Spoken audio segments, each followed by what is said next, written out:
Përshëndetje të gjithëve, mirë se keni ardhur në të komunikim me media nga shtëpia e futbollit. Jemi këtu sot me trajnerin e kombëtares U21 Alban Bushi, i cili do të flasë për përgatitjet e kombëtares përpara dy ndeshjeve miqësore që do të realizojë kombëtare U21 ndaj Hungarisë në datën 5 qershor dhe ndaj Turqisë në datën 8 qershor. Një informacion shtesë se cilin besoj e keni marrë edhe nëpërmjet kanaleve tona është që listës i është shtuar, i është bashkangjitur edhe portieri Simon Simoni. Do të fillojmë me pyetjet, Sabina. Përshëndetje, Sabina Metere të Sports. Alban, përshëndetje, pari suksese për këto dy miqësore. Mes miqësoreve dhe kampionatit evropian, në çfarë faze është ekipi kombëtar U21? Si paraqiten gjendja e skuadrës, e ekipit, e lojtarëve? Përshëndetje. Ne jemi akoma në ndërtim të ekipit U21 me datën 2004-2005 për Europianin 2027. Mendoj që çdo herë marrim lojtar të ri, për shembull këtë radhë që kemi marrë dy lojtarë të që s'ka qenë herë, është Enes Osmani, lojtar shumë i mirë nga Sparta e Pragës, është shqiptar i Maqedonisë. Unë e falenderoj shumë që ai ka zgjedhur Shqipërinë, gjithashtu edhe Aidon Sheu, që është datë 2006, por luan me Hull City, lojtar shumë i mirë që na ndihmoi shumë. Është një ekip i ri, le të themi, ekip i ri dhe dita ditës do ndryshime edhe në strategji, siç po bëjmë ne në ndërtimin e skemave tona, po edhe në lojtar, sepse nuk është se ka një bollik lojtarësh në kampionatin shqiptar që mund ta ndihmojnë ekipin U21 për momentin, po jemi duke parë edhe në Europë. Bushi përmendet Aidon Sheun, por gjithashtu edhe Vela janë për herë të parë, çfarë futbollistë janë për ata që nuk i njohin? Vela është portier, ka qenë dhe me ne me datën 2005 në Arabi, në turneun që bëmë me U19 U20 në Arabi, është portier, ka cilësi shumë të mira, është një djalë shumë i gjatë, është premtues për të ardhmen. Por Aidon Sheu është një mesfushor që ka kualitet, luan në Angli, së shpejti do të firmosë me Hull City me ekipin e parë, një lojtar që le të themi i ngjason pak Edi Barës në mesfushën e Shqipërisë. Lojtar që vrapon shumë, lumë thjeshtë dhe mendoj që do na ndihmojnë në ndeshjet tona. Ndërkohë një nga lojtarët kryesorë të ekipit si Ermir Rashica, por edhe mungon, por gjithashtu edhe Ronaldo Toraj dhe Kevin Zefi. Çfarë ndodh aktualisht me këta futbollistë? Kevin Zefi për arsye procedurale, pasaporti nuk është bërë akoma, për këtë arsye jemi duke pritur, kurse Rashica është i dëmtuar. Kurse Toraj nuk është zgjedhur për arsye teknike ose taktike, le të themi nga stafi janë.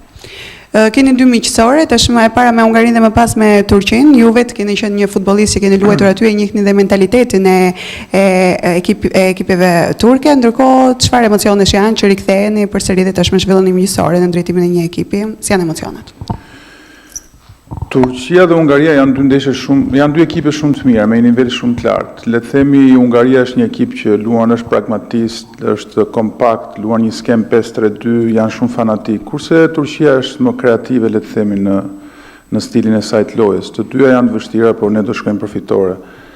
Do shkojmë përfitore sepse për ne nuk kanë ndeshje oficiale, nëse për ata janë miqësore, por ne nuk është asnjë miqësore. Ne ja kemi bërë qartë që në fillim që qytetin e parë të stërvitjes duhet japi maksimumin sepse pam shumë mirë me datëlindjen 2008, se çfarë niveli kishte Franca, Anglia, Gjermania, Portugalia, na dhanë një mësim shumë të mirë dhe tani duhet me punu shumë fort. Shumë fort jo vetëm ndeshje, por edhe në stërvitje, jo vetëm stërvitjet, por edhe stërvitjet e klubeve ku çunat luajnë, sepse ne do të zgjedhim gjithmonë ata më të mirët. S'kemi marrë dy lojtarë për arsye sepse nuk kanë qenë shumë agresiv në stërvitje ose nuk kanë qenë shumë agresiv në ndeshje. Për këtë arsye nuk kemi grumbulluar këtë radhë. Kështu do të bëjmë gjatë gjithë kohës. Pra ai që jep maksimumin në stërvitje dhe ndeshje, ai do të jetë pjesë e kombëtares. Për sa i përket Turqisë, unë kam kaluar shumë vite atje dhe më pëlqen atmosfera, më pëlqen vendi, më pëlqen njerëzit. Kemi luajtur edhe herë tjetër me Turqinë, në fakt, kemi barazuar 2-2 ndeshje oficiale në Turqi dhe mendoj që do t'i rrafim si ata edhe hungarest, sepse mendoj që Turqia është ekip i mirë, por jo nuk është se ka shumë, le të themi, nuk punon me shumë strategji. Pra kultura turke është një kulturë komplet tjetër për sa i përket futbollit. Ata janë 80 milion, kanë shumë sasi, po edhe cilësi, po kur i shikon lojën, kur i shikon në statistikat e tyre nuk është se kanë bërë gjëra të mëdha me ekipet e moshave, pavarësisht popullsisë madhe që kanë, kështu që nuk i kemi frikë fare si ata dhe hungarest. Kristo Thomara, do televizionin shqiptar, Bushi përshëndetje dhe suksese, sigurisht jo vetëm në këto miqësore, po edhe më tej në këtë aventurë të veçantë. Pyetja e parë, ka të bëjë dhe me atë që ju e lidhët pak a shumë me kampionatin evropian të 17 vjeçarëve. Një nga çështjet që është diskutuar është mungesa e lojtarëve që vinë nga kampionati shqiptar në këto grumbullime dhe që mendohet se mund të jetë një frymëzim tjetër për gjithë ata çunat akademisë që luajnë në Shqipëri për të dhënë maksimumin dhe më tej. Ndërsa tek lista juaj shohim që janë plot 9 lojtarë që vinë nga kampionati shqiptar, madje njëri dhe nga kategoria e parë nga Apolonia. Do të ketë një qasje ndryshe në këtë grumbullim tuaj, deri ndoshta jemi herët, por deri në evropian për të pasur sa më shumë lojtarë dhe nga kampionati shqiptar? Patjetër që do ishte shumë mirë kampionati shqiptar, se e kemi më të lehtë, edhe i kontrollon më lehtësisht, sepse ne stafin e kemi komplet, stafi i Ustinjiçit janë çuna që punojnë në kampionatin shqiptar me ekipin e kampionatit shqiptar, do të ishte më e lehtë për ne. Por nuk është se ka shumë kampionati shqiptar. Edhe këta lojtarë që kanë marrë kampionatin shqiptar në veta, domethënë kërkojmë më shumë nga ata, sidomos ndeshjet ku ata luajnë edhe në stërvitje. Po i kuptoj shumë mirë sepse intensiteti nuk është si duhur i kampionatit, le të themi, për të përballuar ekipet e forta jashtë. Ne luajtëm me Luksemburgun na mundën 1-0, ishte komplet një, domethënë diferencat ishin shumë të mëdha për sa i përket agresivitetit dhe intensitetit lojës. Si cilësisht ishim ne më të mirë se ata, qarkullim topi ishim ne më të mirë se ata. Por agresiviteti na bëri që të humbim ndeshjen, kështu që unë kërkoj më shumë agresivitet nga lojtarët e kampionatit shqiptar. Mendoj që është mirë, për sa i përket U17-s nuk është se e di trajneri dhe e vendos ai sepse e njeh më mirë situatën. Po ka lojtarë të mirë të kampionatit shqiptar që mendoj që mund të jenë në një tartme në moshat e Shqipërisë, që janë lojtarët e Tiranës, Sergio Vogli apo Mihana, Marqeshi, lojtarë që janë cilësorë që i njoh. Në këtë fazë, pra 2 vite pak a shumë nga kampionati evropian, stafi teknik dhe ju jeni duke parë për ta zgjeruar listën apo për ta ngushtuar listën tani? Pra jeni duke u hapur për të gjetur dhe elemente të tjera apo jeni duke krijuar atë përqendrimin tek disa emra dhe që ata do të jenë pastaj përfaqësuesit tanë në kampionatin evropian? Ne jemi në kërkim gjithkohës. Domethënë shumë kërkim jashtëmase, duke i ngacmuar, duke i kërkuar skautëve tanë që kemi në Europë. Po thuajse një herë në javë ne jemi në komunikim me ata sepse duam lojtar. Lista është, le të themi, nga kjo listë që ne shohim sot, mendoj që 7, 8 ose 9 lojtarë mund të jenë baza që mund ta përfaqësojnë ekipin. Lojtarët tjerë do jenë në konkurrencë me njëri tjetrin, edhe në konkurrencë me ata që do të vinë për të qenë pjesë e listës. Mendoj që kemi marrë lojtarë shumë të mirë. Enes Osmani, mbrojtësi majt, është herë e parë që vjen me ne. E ka maman çeke, babain shqiptar të Maqedonisë. Mendoj që do na ndihmoj shumë repartin e mbrojtjes, luan dhe winger i majt, po dhe mbrojtësi majt, një lojtar robust, lojtar që nuk kemi pasur në repartin e mbrojtjes kështu lloj lojtari, mendoj, as ekipi A, as shpresat, as mosha, një lojtar shumë i shpejt, i mirë me topin, shumë fanatik, mendoj që do na ndihmoj shumë. Edhe ai Don Sheu që e thash pak më parë, pra këtë grumbullim kemi marrë këta 2 lojtarë që mendojnë që do të bëjnë mirë.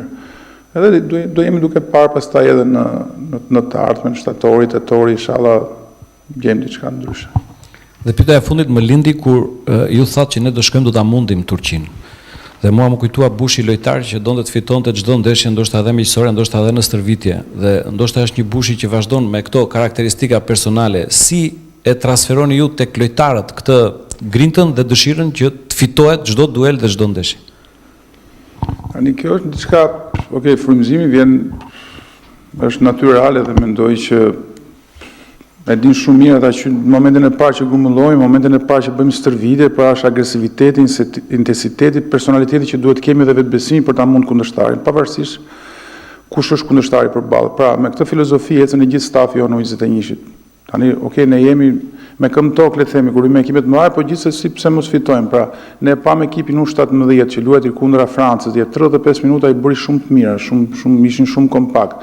Pastaj mungon cilësia, le të themi, sepse ata ishin më cilësor se ne bënin diferencën, por ne duhet kemi vetbesim, na mungon vetbesimi dhe personaliteti në fushë. Kur humbim një ndeshje, e humbim vetëm për këtë arsye, nuk e humbim për arsye të tjera. Unë mendoj që edhe kundërshtarit, dhe Franca dhe Gjermania dhe ata njerëz janë, kanë më cilësi, kanë më kualitet, por ti kur je i përqendruar, i fokusuar gjatë gjithë grumbullimit në stërvitje, ti mund t'i mundësh ata.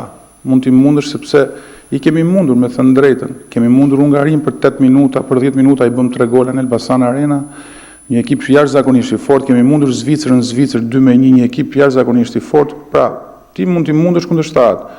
Le të themi nga 10 herë mund t'i mundësh 3 herë, po kjo 3 herë do jetë tani. Faleminderit.